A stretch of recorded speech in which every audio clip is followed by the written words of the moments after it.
Hello, allez, je vais encore vous présenter une voiture, une vieillerie, une fois de plus. Enfin, une vieillerie presque pas vieille, c'est là, elle est de 2008-2009. Donc c'est une Kyosho triple R. Ouais, j'aime bien Kyosho, hein, c'est comme ça.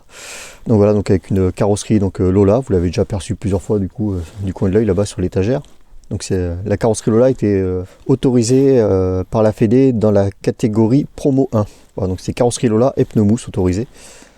Pneumousse 26 mm devant et derrière. Voilà, on n'avait pas le droit comme un Open aux 30 mm derrière. Et trouver des pneumousse arrière dédiés et en 26 mm, c'était pas toujours simple. Mais bon, c'était une catégorie qui était plutôt sympa. C'est avec ça que j'avais rattaqué après une longue pause. Donc cette carrosserie, en fait, elle m'aura servi que sur une seule course.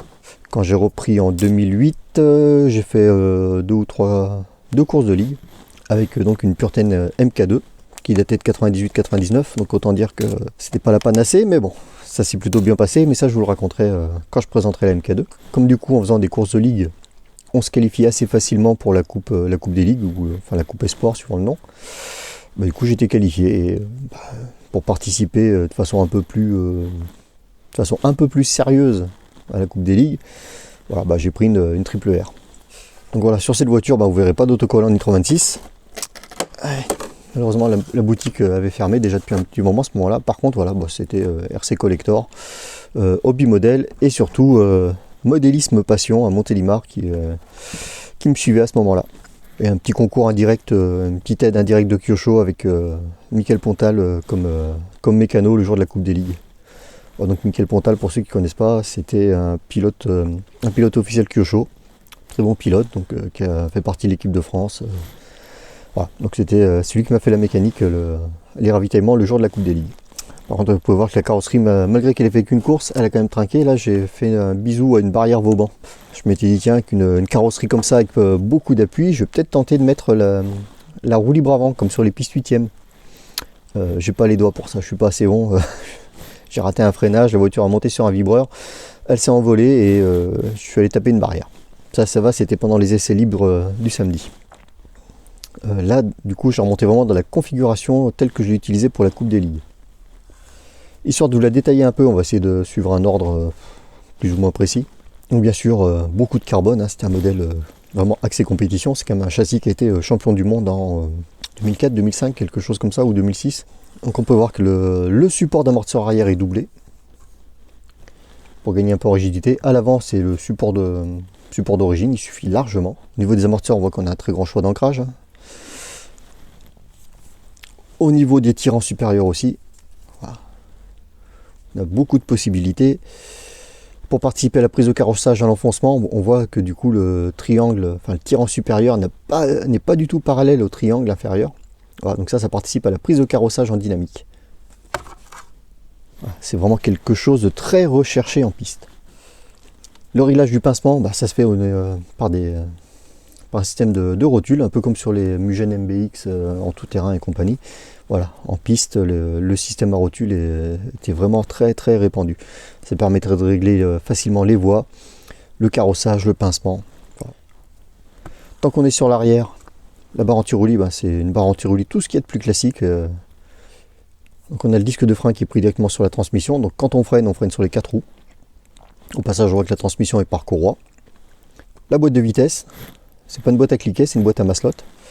Le réservoir pile poil au milieu, histoire de bien centrer les masses. Donc platine radio carbone. Donc les platines radio, il y a eu plusieurs modèles différents. C'est surtout grâce à la platine radio qu'on différenciait les différents modèles de triple R entre la World Cup, l'Evo, une Chimu édition, quelque chose en genre. Voilà, je ne les connais pas par cœur. Au niveau du train avant, on a le réglage de chasse. Donc avec les petites bagues qu'on peut mettre devant ou derrière le triangle, du coup pour faire varier la chasse. On retrouve un train avant sur rotule au niveau des étriers. Donc voilà, comme l'arrière, ça permet de faire varier la voie et le carrossage. Un différentiel devant, alors comme option, du coup, comme je disais, il y a la roue libre qui existe aussi, ou le spool, donc l'arbre rigide. La barre anti-roulis, c'est une barre à couteau. Alors la barre à couteau, elle a un gros avantage, c'est qu'il n'y a pas besoin de la changer pour faire varier le réglage. En gros, on imagine qu'on a une lame comme ça, une lame dans ce sens-là, on peut la faire plier au milieu facilement. Et plus on la met sur la tranche, et plus c'est dur de plier comme ça. Voilà, un gros plat comme ça, on cintre pas comme on veut. Encore mieux pour... voilà. Donc en gros, on a ça, à plat. On plie facilement, comme ça, et ben avant que je le plie, le merdier, même si c'est que du plastique, ça va être raide.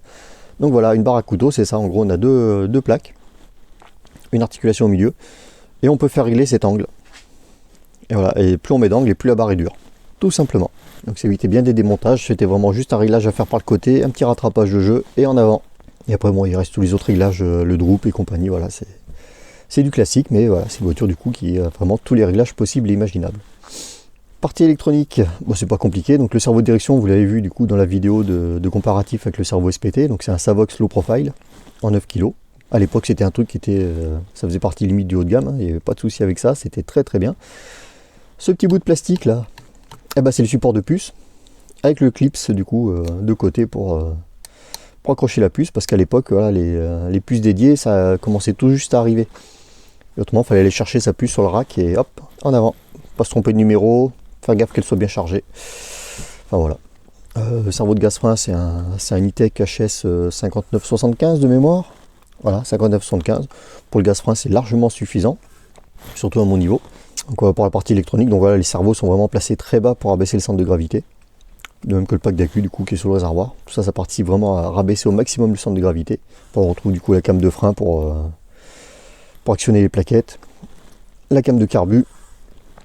Avec la petite vis du coup qui dépasse sur la butée ici, c'est fait exprès pour démarrer du coup pour le mécano, c'est plus facile pour mettre des petits coups de gaz au démarrage du moteur. Donc transmission par courant, hein, forcément, sur toutes les voitures de piste un peu sérieuses qui se respectent, même s'il y a des voitures à cardan qui marchaient pas si mal que ça. Hein. Le moteur que j'ai le plus utilisé, donc c'est celui-ci, c'est un OS TZ12, super moteur, fiable, c'est pas le plus puissant, mais il a un très très gros couple malgré tout. Donc par contre il manquait un peu de pointe par rapport aux autres moteurs qu'il pouvait y avoir sur le plateau. Donc il y avait le TZ12, après chez OS il y avait aussi le TZ12R, mais qui n'était pas homologué en course fédé parce que c'était un 5 transferts et en dixième on était limité à 3 transferts. Pour ce moteur, côté embrayage, c'est un type Syntax. C'est assez violent comme fonctionnement quand c'est bien réglé.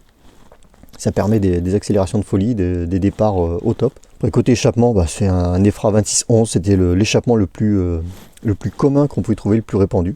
Le souci des échappements en 10e piste, c'est que dès qu'ils sont un petit peu chauds, qu'on a un petit peu roulé, comme il n'y a aucune protection, c'est juste qu'il y en a qui nous sortent un freinage de trappeur qui passe pas au moment où on passe une épingle de la porte et on prend un taquet par le côté, l'échappement il finit tout plat. C'était un budget les échappements en piste quand on roulait avec des bourrins. Il lui reste un petit poc à celui-là. Donc voilà pour cette triple R. Donc celle-ci, elle a fait plusieurs courses en open. Mais donc, comme je disais, elle a participé, si je l'ai acheté, c'était surtout pour participer à la Coupe des Ligues. Donc à cette époque-là, en Coupe des Ligues, il y avait deux catégories, il y avait les Promo 1 et les Promo 2. Promo 1, pneus mousse, carrosserie Lola. Promo 2, carrosserie Touring et pneus caoutchouc imposés Medial Pro. Les pneus mousse, c'était du générique RC que j'utilisais. C'était les pneus les moins chers. Je ne sais même pas si ça existe encore, mais c'était vraiment des pneus pas chers. Et surtout, c'était les derniers à proposer des vrais pneus mousse arrière en 26 mm.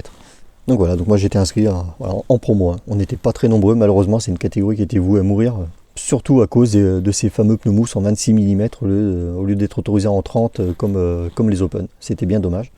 Alors du coup, le déroulé de cette Coupe des Ligues, c'était pas très compliqué. Hein. Le vendredi après-midi, essai libre. Idem le samedi matin, et après ça attaque les qualifs, et le dimanche les finales. En qualif, ça n'a pas trop mal marché. Enfin, pas trop mal, oui. En fait, je fais la pole.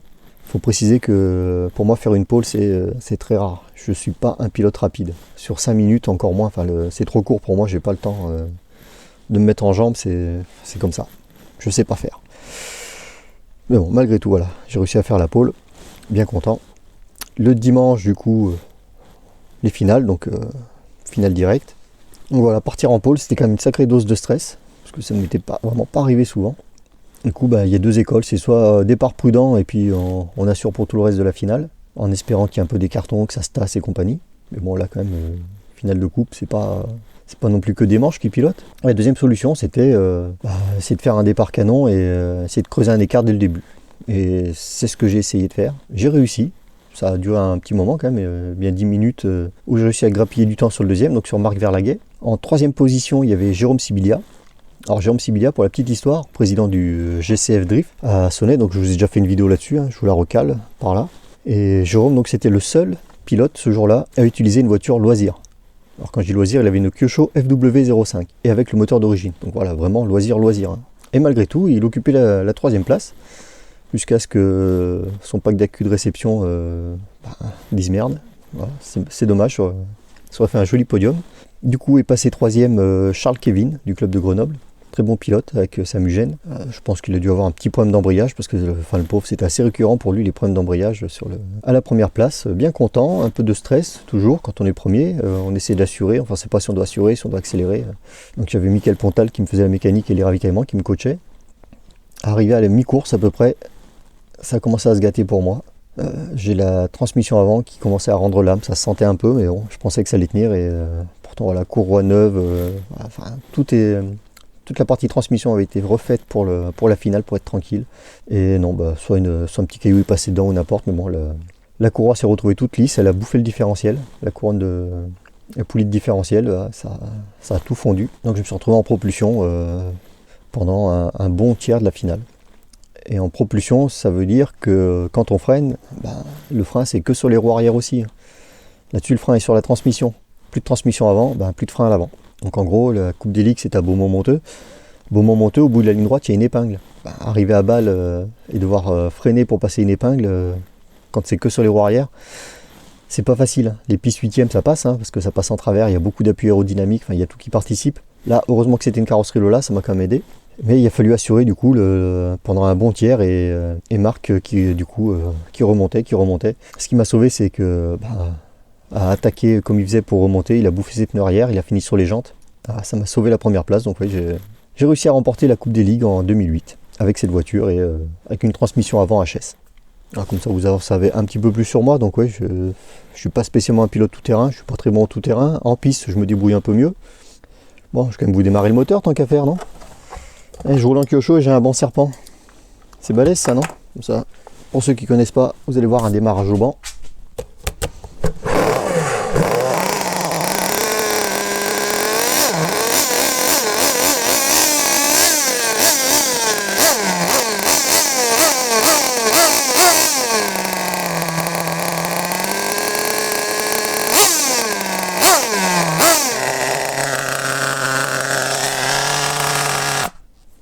Alors après, par contre, j'ai pas roulé que avec l'OS. J'ai eu un autre moteur. Alors, comme autre moteur, j'ai eu ça. Donc ça, c'est mon mulet. Parce qu'en fait, en course, des fois, plutôt que d'avoir toutes les pièces détachées, ce qui est bien, c'est d'avoir une voiture d'avance. C'est beaucoup plus rapide pour être sûr d'avoir toutes les pièces. Donc voilà, c'est une autre triple R. Pour pouvoir faire une voiture d'étagère, j'ai juste bricolé un support d'amortisseur vite fait. Mais voilà, ça, c'était pas une voiture qui était destinée à rouler. C'était vraiment ma réserve de pièces. Comme ça, voilà, ça me faisait des amortisseurs avec des réglages différents en huile, en ressort d'avance. Et comme deuxième moteur, voilà, j'avais ça, un R&B Matrix. C'est une tuerie ce moteur. C'est violent au possible. Il y a tout en plus que tous les autres moteurs. C'est pas compliqué. Par contre, voilà, je suis pas un pilote à moteur. Comme je suis pas un pilote de qualif. Moi, les gros moteurs, c'est un peu plus compliqué à gérer pour moi. Là, du coup, on peut voir à quoi ça ressemble un échappement après avoir pris un bon taquet par un type en perdition. Voilà. Après des triple R, il y a sur YouTube, il y a Full RC Zone qui en a présenté quelques-unes aussi. Donc voilà, je mettais toujours en commentaire comme quoi il fallait que je fasse un petit sujet sur la mienne. Voilà, c'est fait. Allez, et avec un peu de chance, je vais essayer pour 2024 de vous faire une vidéo sur le circuit de celle-ci, mais les circuits qui acceptent le thermique, c'est de plus en plus rare, ou alors il y a des grosses contraintes. Je vais voir comment je peux me débrouiller, mais je vais essayer de vous faire une vidéo avec celle-ci parce que pour moi c'est un plaisir de rouler avec, même si elle est un peu dépassée maintenant. Voilà. Et allez, à bientôt.